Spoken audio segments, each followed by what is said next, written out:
Hi, I'm David Scranton from the Income Generation, and thanks for clicking this video. Everyone always wants to know the answer to the question, when should I retire? You know, is there a specific age? What factors should I consider? And today we're breaking it all down for you. And I'm here with Jeff Small, President of Arbor Financial Services. But we also want to bring in today's special guest, Dr. Laurence Kotlikoff, an economics professor at Boston University and the president of Maxify, a personal financial planner. He's also the author of the upcoming book, which I can't wait to find out about, Money Magic, an economist's secrets to more money, less risk, and a better life. I love the sounds of that, coming out in January of 2022. Dr. Kotlikoff, thanks for being back with us on the Income Generation. Yeah, it's great to be back with you guys. I love talking to you guys. It's always a lot of fun. Dr. Kotlikoff, thank you for joining us all the way from Sweden today. We appreciate you. So we're looking at... We've done this so often, you guys can just call me Larry. It's not, doesn't have to be doctor or anything. Okay. Well, okay, Larry. Well, thank you for joining us all the way from Sweden today. You know, we've transitioned thousands of investors from pre-retirement to retirement, and there's no one-size-fits-all answer to when you retire. When you factor in the economic, the psychological, and the emotional dynamic of transitioning. So is there a common denominator for when folks are ready to retire? Well, I think I don't think there's a common denominator because everybody's situation is so different. Somebody might have inherited money. Somebody might have just gotten a job, gotten divorced, and started really earning some money late in life. And they don't have much savings. Somebody could have a big Social Security benefit coming. Somebody could not. It's really very individual specific. But what is a common denominator, Jeff, is making a very careful decision about when you can really afford to retire.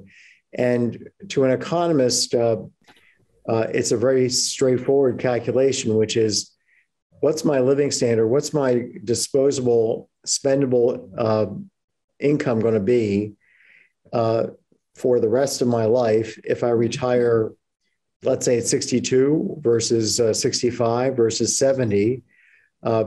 What's the cost to me in terms of my living standard, my annual living standard?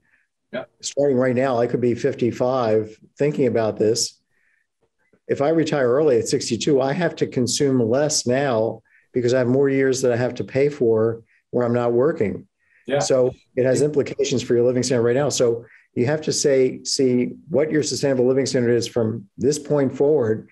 If I go at 62, 65, 70. And also, Jeff and Dave, this has big implications. When you retire, has big implications for what your Social Security benefit will be, because the more you earn, it's possible you can raise the level of your Social Security benefits beyond any cost of living adjustment, because you might be in your high earning years and you might replace a low earnings year with a higher one. But then in addition, if you go early, you're likely to be cash constrained or feel cash constrained and likely to take your Social Security early, which is an enormous mistake for most people. Yeah. It's funny, Larry, I just had a conversation with a client recently who at age 65, very healthy, on paper at least very long life expectancy, and she's got investments making 4 or 5%, but she wants to take that Social Security early as opposed, which is making essentially growing at 8% per year that she waits. And leave the 4% investments there, which makes no sense. So people do make some emotional decisions. So Larry, this used to be an easier calculation, but the tax brackets today with Medicare taxes and everything have made it so much more complicated.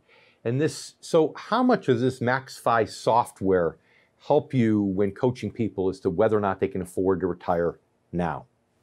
So yeah, so my company, you're referring to my company's software called at Maxify.com, Maxify.com. Well, it will allow you to figure out, gee, if I go at 62, 65, 70, here's how my living standard will change.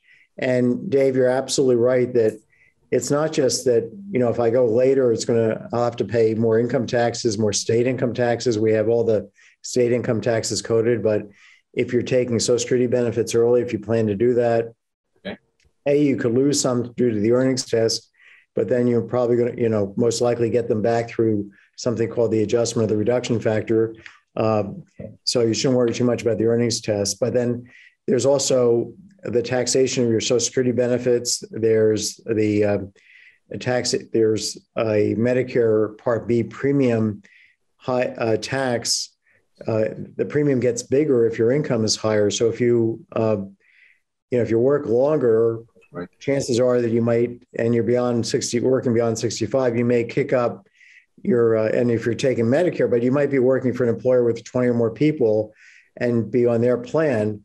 So there's lots of interconnected moving parts here. Yeah. So that's why running the program, individually, not just, in general, I can tell right, people what to do, but the program is so much smarter. It's like Big Blue, the chess tool, can sure, think pretty moves ahead.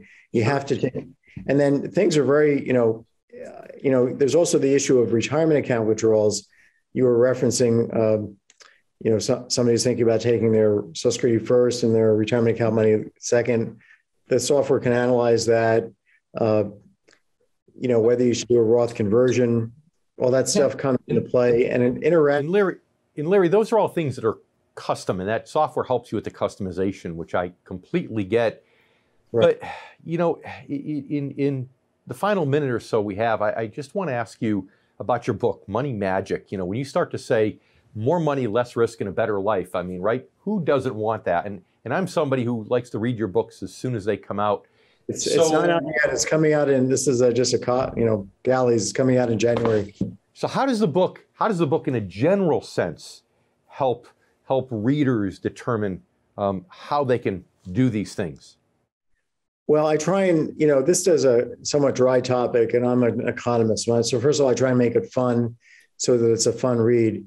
And I'm, a little sardonic and so forth, but I also try and look at lots of different cases of different types of households. So I could get across the idea, look, maybe you're in this category, this trick will apply to you. If you're in this category, that trick will apply to you.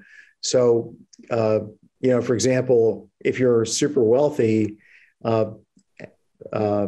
retirement account, doing a Roth conversion is not likely to help you because you're not going to be taking money out of a tax deferred account and being able to pay taxes at a low rate because you're always going to be at a high rate.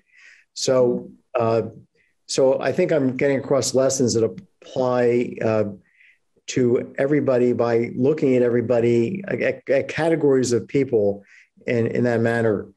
So I hope it is going to be, I do think it's really going to be helpful to a lot of people, and also just to see the economics perspective, because it's our approach to financial planning is completely different from conventional financial planning.